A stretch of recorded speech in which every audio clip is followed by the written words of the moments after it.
माझं सोलापूर न्यूजमध्ये आपल्या सगळ्यांचं स्वागत. सोलापुरामध्ये निवृत्त बँक अधिकाऱ्याला 60 लाखांचा गंडा. नातेवाईकांकडून घेतले होते पैशांचा आमिष त्यांना नडला. सोलापुरातील आरटी ऑफिसजवळ राहणाऱ्या निवृत्त बँक अधिकाऱ्यास सायबर गुन्हेगारांनी 60 लाख रुपयांचा गंडा घातला आहे. शेअर मार्केटमध्ये पैसे गुंतवल्यापासून खूप जास्त पैसे मिळतील असे आमिष त्यांनी दाखवले. 5 जुलै ते 17 डिसेंबर या दरम्यान त्यांनी नातेवाईकांकडून पैसे घेतले, घरातील दागिने मोडले, स्वतःचे पैसे त्यात गुंतवले. सोलापूर शहर सायबर पोलिसांमध्ये या प्रकरणी गुन्हा दाखल करण्यात आला आहे. सायबर गुन्हेगाराने बनावट फेसबुक आयडी तयार करून निवृत्त बँक अधिकाऱ्यांना मेसेज पाठवला. त्यावर शेअर मार्केटबद्दल माहिती होती.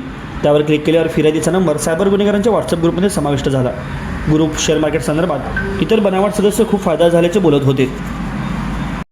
त्या खोट्या मेसेजला बळी पडलेल्या निवृत्त बँक अधिकाऱ्याने सुरुवातीला 30,000 रुपये गुंतवले. त्यानंतर त्यांना काही दिवसातच 8-10 हजाराचा फायदा मिळाल्याचे दाखविले. त्या रकमेचे आभासी स्टेटमेंट व्हॉट्सअपवर पाठवल्यानंतर काही दिवसातच लाखो रुपये कमवणार असा विश्वास निवृत्त बँक अधिकाऱ्यास वाटला. त्यांनी जादा पैशाने गुंतवले. सायबर गुन्हेगारांनी त्यांची रक्कम गुजरात, राजस्थान, केरळ, आसाम, झारखंड, उत्तर प्रदेश अशा राज्यांमधील खात्यामध्ये वर्ग केल्याच्या तपासात समोर आले आहे. या घटनेचा अधिक तपास वरिष्ठ पोलीस निरीक्षक श्री शैलजा करीत आहेत. माझं सोलापूर न्यूज या यूट्यूब चॅनलला सबस्क्राईब करा आणि बेल आयकॉन प्रेस करायला विसरू नका.